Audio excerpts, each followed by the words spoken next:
Bonjour à tous et bienvenue sur la plateforme de cours. Aujourd'hui, nous allons voir comment dessiner notre première interface avec Android Studio. Alors, lorsque nous avons créé euh,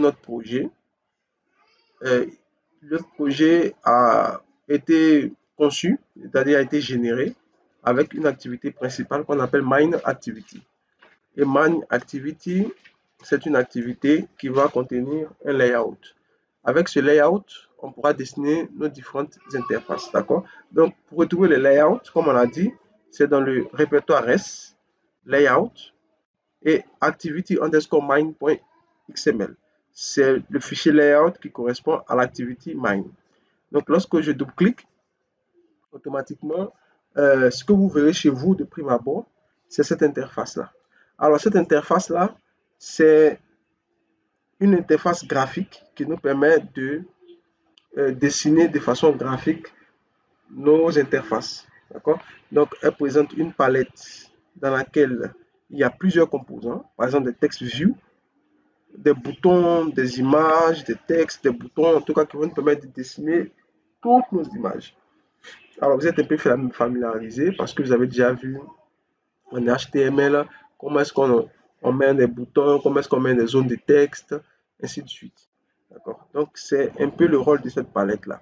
Et au milieu là, c'est un outil de prévisualisation qui nous permet de voir qu'est-ce que nous faisons. Lorsque nous ajoutons un composant à notre interface, automatiquement, ça va apparaître sur cet outil de prévisualisation qui va nous permettre de, au fur et à mesure, surveiller le travail que nous faisons. D'un autre côté, il y a une deuxième manière de construire nos interfaces, c'est en utilisant le code. Carrément, en rentrant dans le code XML, on peut aussi disposer de notre composant. Donc tout à l'heure, comme vous l'avez vu, notre activité a généré un layout activity mine.xml qui contient déjà des composants. Et ces composants-là, c'est Hello World. Bonjour tout le monde. Donc, c'est un texte view. Ça nous permet d'afficher du texte à l'écran. Donc, les composants, au fur et à mesure que vous les manipulez, vous allez apprendre à les connaître. Mais si vous regardez le fichier scénario qui est sur la plateforme qui est liée à cette semaine, vous verrez un peu qu'on a essayé d'expliquer les différents composants qu'on peut avoir sur Android. Sans être exhaustif, on vous laisse le temps et le droit d'aller vous renseigner aussi et de creuser un peu plus. Donc, je vais commencer par décrire ce que nous voyons sur notre prévisualisateur d'interface. Donc, ici, nous voyons Hello World. Je vais un peu agrandir. Voilà. Donc, lorsque j'agrandis, on voit aisément Hello World. Donc, Hello World, c'est en réalité dans le fichier XML, c'est un text view qui a été ajouté avec le layout with wrap content, layout of it wrap content. Et le contenu du texte, c'est le paramètre Android 2.text Hello World. Alors, lorsque je remets sur mon design, vous voyez que vous avez effectivement la même chose. Alors, nous, ce qu'on va essayer de réaliser, et on ira pas à pas, c'est vraiment cette interface-là. Cette interface qui nous permet généralement d'envoyer un mail. Vous voyez? Voilà. Et comme j'ai dit un peu plus avant, nous allons utiliser un linéaire layout. Alors, le linéaire layout va nous permettre de placer les éléments les uns après les autres selon un mode d'orientation horizontale ou verticale. Donc, en faisant une analyse de cette interface, on voit que les éléments sont plutôt placés de façon verticale, un en bas de l'autre. D'accord? Donc, c'est la verticalité. Et il y a plusieurs paramètres pour chaque composant. Ici, vous voyez que le tout, il prend exactement toute la longueur. Et la largeur est seulement limitée à son contenu au fur et à mesure. Et lorsqu'on voit, par exemple, message prend une grosse largeur, une grosse hauteur, et la largeur aussi euh, euh, correspond à la largeur du parent. Donc pour nous, on va essayer de rentrer dans le code XML et puis de designer cette interface-là.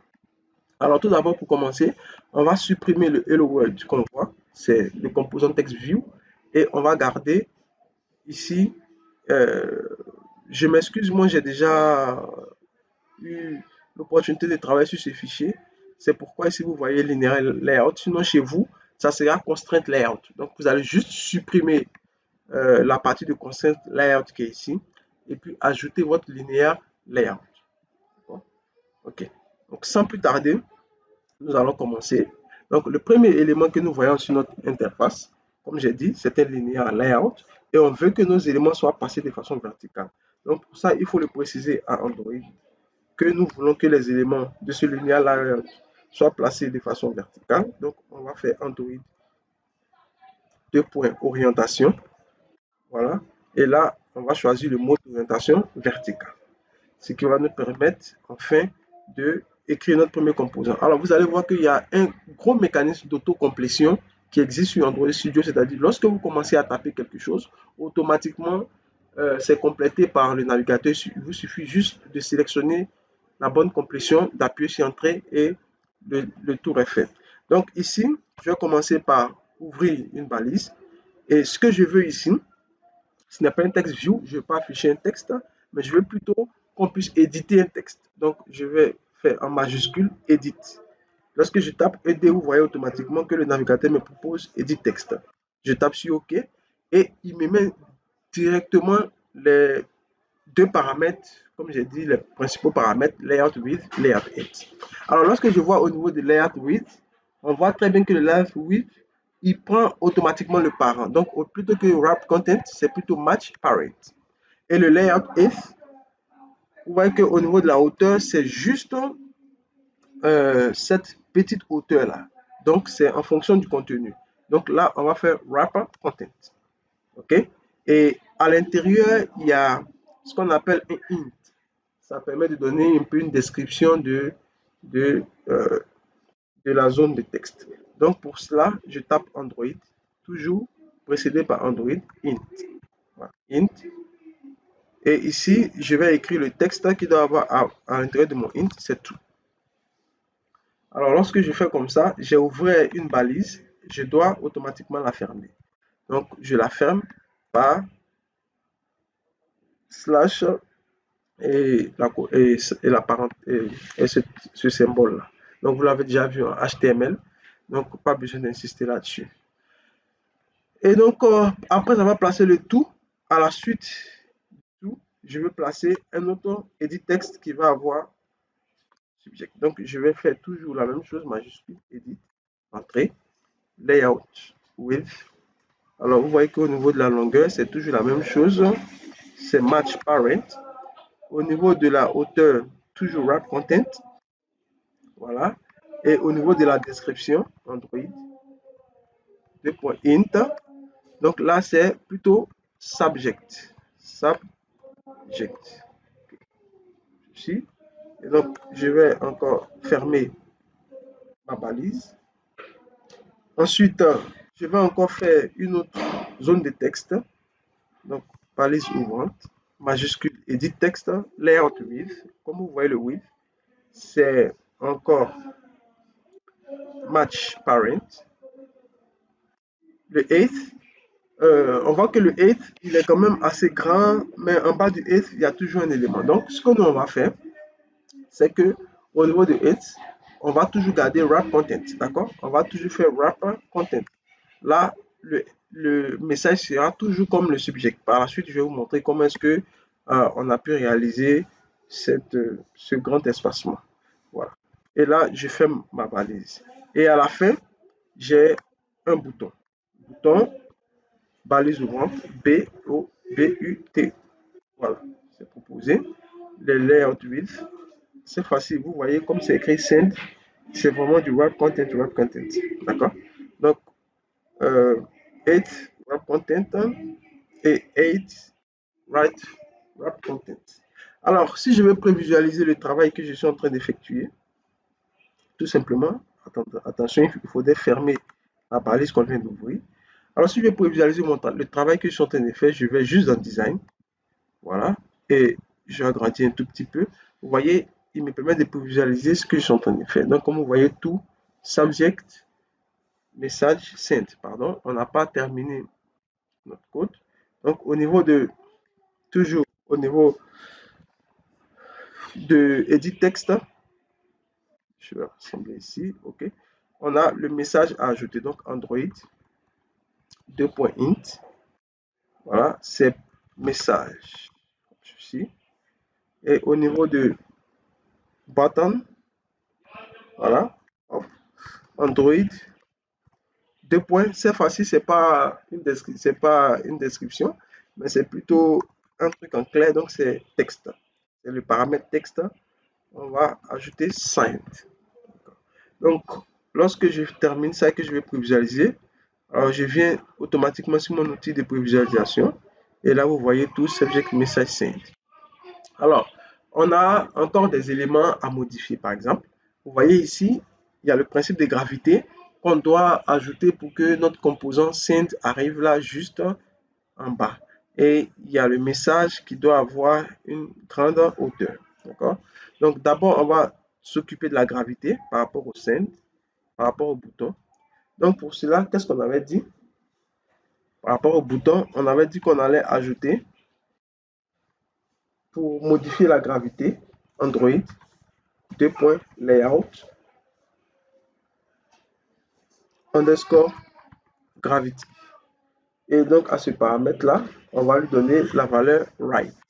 D'accord? Vous voyez, à chaque fois, c'est de l'autocomplétion que je fais sans vraiment rentrer dans la vraie connaissance de ce que je veux. D'accord? Tout m'est suggéré. Donc, il me suffit seulement de prendre ce qui m'intéresse. Donc, comme vous le voyez, send, automatiquement, c'est placé à droite. Alors, il y a un autre composant, il y a un autre attribut du composant texte que je vais vous montrer. Par exemple, qui va nous permettre de rendre notre message avec une grosse hauteur. Alors, vous savez, pour chaque composant, il y a un poids. Le poids du composant désigne, je vais dire, l'importance de ce composant sur le layout. Sur le layout. Par exemple, vous voyez que dans le code, je n'ai pas encore précisé le poids pour chaque composant. Android suppose que tous les composants ont le poids 0, c'est-à-dire qu'ils ont la même importance sur notre interface. Alors, si un composant a une valeur supérieure aux autres, à lui seul, il va remplir toute la partie restante de notre interface.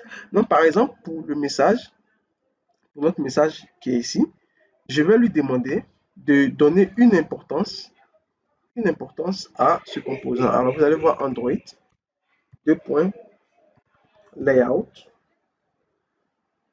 underscore width, voilà, le poids en anglais, et je vais lui donner seulement la valeur de 1.